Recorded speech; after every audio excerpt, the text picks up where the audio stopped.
नमस्कार दोस्तों, स्वागत है आप सभी का विश्लेषण जीके के ऑनलाइन प्लेटफॉर्म पे। आज हम बात करेंगे 13 और 14 जून से रिलेटेड करंट अफेयर्स के बारे में। साथ ही बात करेंगे टॉप एमसीक्यू के बारे में, जो कि आगामी एग्जाम के लिए आपके क्या होने वाले हैं, इम्पोर्टेंट होने वाले हैं। चलिए, आज का पहला क्वेश्चन है, तमीम इकबाल को किस देश के क्रिकेट बोर्ड का अध्यक्ष नियुक्त किया गया? ठीक है, तमीम इकबाल आपने काफी नाम भी सुना होगा। तमीम इकबाल जो है ये कि आपके बांग्लादेश से संबंधित है। ये पूर्व क्रिकेटर है और इन्हीं को हाल ही में यहाँ पर क्या किया है, क्रिकेट बोर्ड का अध्यक्ष नियुक्त किया गया है। पूरी जानकारी देखें तो बांग्लादेश के पूर्व कप्तान है तमीम इकबाल को बांग्लादेश क्रिकेट बोर्ड का नया अध्यक्ष नियुक्त किया गया है और वह निर्विरोध निर्वाचित हुए और इस पद पर नियुक्त होने वाले सबसे कम उम्र के व्यक्ति भी बन रहे हैं। ठीक है, तो बांग्लादेश के इतिहास में अभी तक के सबसे कम उम्र के ये जो है व्यक्ति आपके बन गए हैं। कौन? तमीम इकबाल। अगला क्वेश्चन, इंग्लैंड और वेल्स में आयोजित महिला टी20 विश्व कप का कौन सा संस्करण अभी होगा?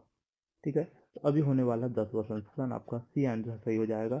देखते हैं, तो इंग्लैंड और वेल्स में आयोजित होने वाले महिला टी20 विश्व कप का 10वां एडिशन है, ये संस्करण है और यह टूर्नामेंट 12 जून से शुरू होकर 5 जुलाई तक यह खेला जाएगा।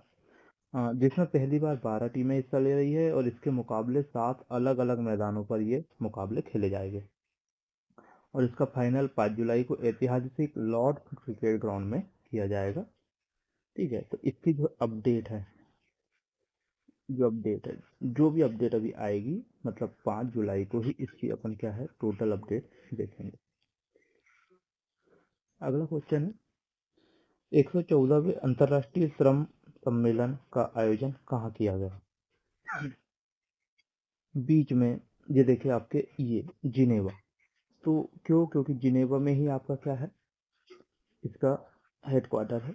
तो देख लीजिए, 114वां अंतर्राष्ट्रीय श्रम सम्मेलन का आयोजन जिनेवा स्विट्जरलैंड में किया गया है और अंतर्राष्ट्रीय श्रम संगठन का मुख्यालय कहाँ पर है? जिनेवा में स्थित है, जहाँ 1 से 12 जून 2026 तक इस सम्मेलन में 114वें सत्र का आयोजन यहाँ पर अभी किया गया है। ठीक है, कहाँ पर है ये? आपके जिनेवा में, ये आपको याद रखना है। अगला क्वेश्चन है, भारत के इजी कनेक्ट मॉडल के तहत अंतर्राष्ट्रीय यात्रा के लिए पहला शहर कौन सा बना है? ठीक है, तो ये अभी बना है आपका वाराणसी। वाराणसी आपका कौन सा? उत्तर प्रदेश। ठीक है, तो वाराणसी क्या बन गया है, ऐसा शहर बन गया है जहाँ से सभी के सभी क्या होंगे, कनेक्ट होंगे। सभी के सभी क्या होंगे, आपके कनेक्ट होंगे, सभी शहर यहाँ से कनेक्ट होंगे। देख, वाराणसी भारत का पहला शहर बन गया जो सरकार के इजी कनेक्ट उड़ान मॉडल के साथ एकीकृत हुआ है। इस अभिनव व्यवस्था के माध्यम से अंतर्राष्ट्रीय यात्रियों जैसे यूरोप, दक्षिण पूर्व एशिया और पश्चिम एशिया जाने वालों के लिए यात्रा बेहद सुगम हो गई है। यात्रियों को अब दिल्ली पहुंचने के बाद इमिग्रेशन और चेक इन जैसी लंबी प्रक्रियाओं से नहीं गुजरना पड़ेगा, क्योंकि ये जो प्रक्रिया है अब कहाँ पर मिलने वाली है आपको? वाराणसी में मिलने वाली है। जो प्रक्रिया आपके दिल्ली में हो रही थी वो अब कहाँ पर हो जाएगी? वाराणसी में हो जाएगी। इसके अलावा अन्य लाभ और क्या मिले हमें, तो मूल स्थान पर ही सारी सुविधा है, मतलब यात्री अपने गृह शहर वाराणसी मूल हवाई अड्डे से ही चेक इन, इमिग्रेशन और अपना सामान जमा करने की औपचारिकता पूरी कर सकते हैं। सीधा स्थानांतरण, उनका सामान सीधे उनके अंतिम अंतर्राष्ट्रीय गंतव्य तक पहुंच जाएगा, बीच में कहीं भी उसे बदलने की आवश्यकता नहीं पड़ेगी। बात करेंगे उत्तर प्रदेश की राजधानी लखनऊ है। मुख्यमंत्री कौन है आपके? योगी आदित्यनाथ। चलिए, नेक्स्ट क्वेश्चन है, विनिमय भूमि बंदरगाह प्रबंधन प्रणाली किसने लॉन्च की? तो अभी हाल ही में अमित शाह आपके क्या है, भारत के गृह मंत्री प्लस सहकारिता मंत्री आपके कौन है? अमित शाह। सहकारी मंत्रालय और गृह मंत्रालय इन्हीं के अधीन है और इन्हीं के द्वारा विनिमय भूमि बंदरगाह प्रबंधन प्रणाली लॉन्च की गई है।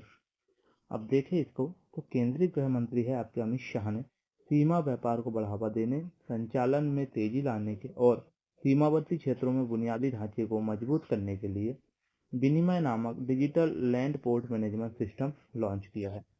ठीक है, ये बहुत इम्पोर्टेंट आपके लिए रहने वाला है, क्योंकि जब भी कोई नई चीजें कोई बड़े पद पर आसीन व्यक्ति करता है तो वह चर्चा में रहती है। नेक्स्ट क्वेश्चन है, सड़क दुर्घटना पीड़ितों की मदद के लिए राहवीर योजना हेतु सड़क मंत्रालय ने किसके साथ साझेदारी की है? ठीक है, सबसे पहली बात तो क्या करें हम, राहवीर योजना। तो ये जो राहवीर योजना है, इस राहवीर योजना में होगा क्या कि अगर मान लीजिए रास्ते में चलते समय किसी भी प्रकार का कोई एक्सीडेंट हो जाता है, क्या हो जाता है, एक्सीडेंट हो जाता है, तो उस एक्सीडेंट में जो व्यक्ति घायल हुआ है उसे अगर कोई भी व्यक्ति अस्पताल तक पहुंचाने का काम करता है तो उसे इनाम के स्वरूप में कुछ क्या दी जाएगी, राशि दी जाएगी। यही आपकी राहवीर योजना है। और अभी हाल ही में एक कैब है, और कौन सी कैब है, तो वो कैब है रैपिडो। रैपिडो के साथ में क्या किया है, अभी समझौता किया है, और समझौता करने के बाद में मंत्रालय ने ये जानकारी दी है। तो सड़क दुर्घटनाओं से पीड़ित को गोल्डन आवर, मतलब दुर्घटना के बाद का महत्वपूर्ण पहला घंटा जो कि गोल्डन आवर कहलाता है, के समय पर चिकित्सा सहायता पहुंचाने के लिए नागरिकों को प्रोत्साहित करने हेतु सड़क परिवहन और राज मंत्रालय ने रैपिडो के साथ में साझेदारी की है। चलिए आगे, अच्छा सड़क मंत्रालय की बात करेंगे। सड़क मंत्रालय के प्रभारी कौन है, नितिन गडकरी, है ना। चलिए, नियो नामक दुनिया की पहली व्यावसायिक ब्रेन चिप को मंजूरी किस देश ने दी है? ठीक है, बहुत इंपॉर्टेंट है, क्या है आपका, नियो। इस नियो के बारे में जानेंगे। तो ये है चाइना। चाइना ने अभी इसको चिप को मंजूरी दिया। ये है क्या, आप देखते हैं, देखिए, नियो नामक दुनिया की पहली व्यावसायिक रूप से स्वीकृत invasive brain computer interface chip चीन ने लॉन्च कर दी, और इसे संघाई स्थित न्यूरोकल मेडिकल टेक्नोलॉजी और सिंघुआ यूनिवर्सिटी ने मिलकर विकसित किया है। और इस ब्रेन चिप का उद्देश्य लकवाग्रस्त और रीढ़ की हड्डी की चोटों से पीड़ित लोगों को अपने विचारों में बाहरी उपकरणों को नियंत्रित करने का मदद मिलेगा। जो भी व्यक्ति मान लीजिए लकवा वगैरह से पीड़ित है, ठीक है, और उनका दिमाग जो है थोड़ा सा काम नहीं कर पाता, तो शायद ये जो ब्रेन चिप है, इस ब्रेन चिप के माध्यम से क्या हो जाएगा, वह व्यक्ति अपने विचार रख सकेगा। अगला प्रश्न है, किसे पश्चिम बंगाल के वित्त मंत्री के रूप में नियुक्त किया गया? तो अभी स्वप्न दास गुप्ता को क्या बनाया है, फाइनेंस मिनिस्टर बनाया गया है। आपके कहाँ का, फाइनेंस मिनिस्टर बांग्लादेश का, सॉरी पश्चिम बंगाल का।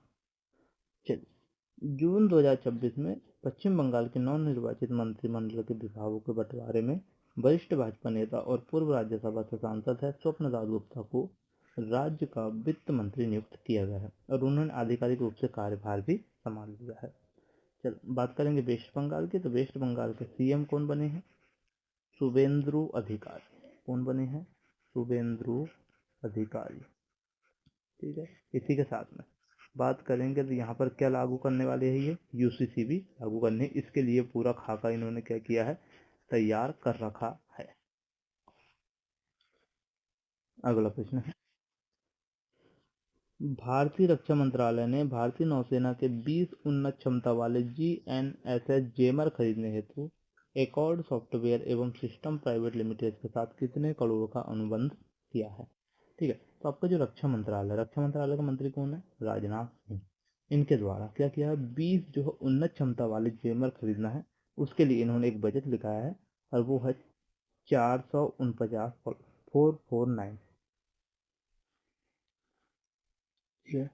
तो अभी भारतीय रक्षा मंत्रालय ने भारतीय नौसेना के 20 उन्नत क्षमता वाले जीएनएसएस जेमर खरीदने हेतु accord software and system private limited के साथ 449 करोड़ का अनुबंध किया है, और यह समझौता बाय इंडियन आईडीडीएम श्रेणी के तहत किया है, जिसमें न्यूनतम 75% स्वदेशी सामग्री का उपयोग शामिल है, जो मेक इन इंडिया और आत्मनिर्भर भारत अभियान को बढ़ावा देती है।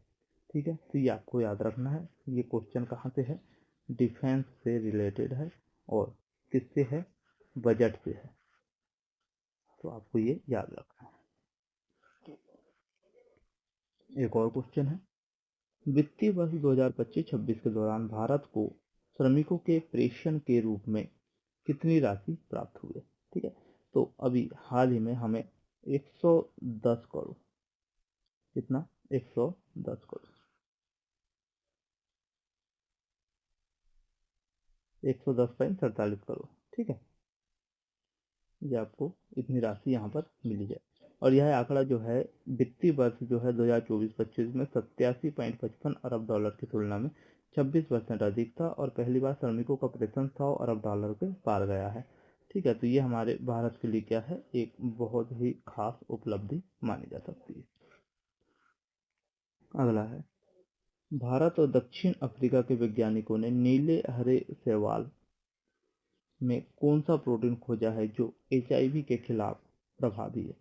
तो इन्होंने भी एलोफाइकोसाइनिन इस नाम का एक क्या है, प्रभावी प्रोटीन की खोज की है। तो यह है क्या, तो भारत और दक्षिण अफ्रीका के वैज्ञानिकों ने नीले हरे शैवाल में एलोफाइकोसाइनिन नामक प्रोटीन की खोज की है जो एचआईवी वायरस के खिलाफ अत्यधिक प्रभावी है। यह प्राकृतिक नीला प्रोटीन वायरस को मानव कोशिकाएं में प्रवेश करने से रोकता है और वायरस के एंजाइमों को कमजोर कर देता है। अगला क्वेश्चन है, सौर ऊर्जा से संचालित चरखों के संचालन को मान्यता और बढ़ावा देने वाला भारत का पहला राज्य कौन बना है। ठीक है, तो ये राज्य है आपका उत्तर प्रदेश। और उत्तर प्रदेश में क्या है, ये चरखा चलता है ना आपका, जो हाथ से चलाया जा रहा है चरखा, इसको क्या मिली है, अब एक संचालन करने के लिए मान्यता मिल गई। ऐसा पहला राज्य है जिसने ये मान्यता दी है। बात करेंगे उत्तर प्रदेश भारत का पहला राज्य जिसने सौर ऊर्जा से चलने वाले चरखों को आधिकारिक मान्यता दी है और इसके उपयोग को बढ़ावा देने के लिए योजनाएं भी लागू की है। अगला प्रश्न है, प्रसिद्ध फिल्म निर्देशक भारती राजा जिन्हें 6 राष्ट्रीय फिल्म पुरस्कार जीते हैं का हाल ही में निधन हुआ, वे किस क्षेत्र से संबंधित थे। ठीक है, तो वे थे आपके फिल्म निर्देशन से संबंधित, फिल्म डायरेक्शन करते थे वो। इनके बारे में डिटेल देखते हैं। तो प्रसिद्ध फिल्म निर्देशक और अभिनेता पी भारती राजा का 84 वर्ष की आयु में चेन्नई में निधन हो गया। तमिल और भारतीय सिनेमा में उनके उत्कृष्ट योगदान के लिए उन्हें 6 राष्ट्रीय फिल्म पुरस्कार और पद्मश्री से सम्मानित किया गया था। उन्होंने तमिल सिनेमा को स्टूडियो से बाहर निकालकर ग्रामीण वास्तविकताओं और जीवन से जोड़ने का श्रेय इनको जाता है। ये बहुत इंपॉर्टेंट क्वेश्चन होने वाला है फिल्म से रिलेटेड। भारती राजा किस भाषा से संबंधित, ज्यादातर तमिल भाषा। अगला प्रश्न है, किस नगर निगम ने स्ट्रीट फूड विक्रेताओं के लिए अनिवार्य क्यूआर कोड आधारित खाद्य सुरक्षा और स्वच्छता निगरानी की प्रणाली शुरू की है। तो ये अहमदाबाद गुजरात ने, इन्होंने अहमदाबाद गुजरात ने ये आपकी एक प्रणाली जो है इसको क्या किया भैया, प्रारंभ किया है। ठीक है, क्या है, तो ये फूड सेफ्टी से रिलेटेड है। किससे रिलेटेड है, फूड सेफ्टी से रिलेटेड है। एक्सप्लेनेशन देखते हैं इसका। अहमदाबाद नगर निगम और स्ट्रीट फूड विक्रेताओं के लिए अनिवार्य क्यूआर कोड आधारित खाद्य सुरक्षा और स्वच्छता निगरानी प्रणाली शुरू की है। ग्राहक इन क्यूआर कोड को स्कैन करके वेंडर का रजिस्ट्रेशन वेरीफाई कर सकते हैं और स्वच्छता तथा भोजन की गुणवत्ता पर रेटिंग और फीडबैक दे सकते हैं। तो आज के लिए सिर्फ इतना था। अगर आपको हमारा सेशन पसंद आता तो प्लीज़ हमारे वीडियो को लाइक करें, अपने दोस्तों में शेयर करें और हाँ, अगर आप हमारे चैनल पर नए हैं तो प्लीज़ हमारे चैनल को सब्सक्राइब करें ताकि हमें मोटिवेशन मिलता रहे और हम आपके लिए डेली ऐसे ही करेंट अफेयर्स के इम्पोर्टेंट एमसीक्यू आपके लिए सॉल्व कराते रहे जो कि आगामी एग्जाम में आपको क्या है, हेल्पफुल हो सकता है। तो आज के लिए इतना ही था। जय हिंद, जय भारत, नमस्कार।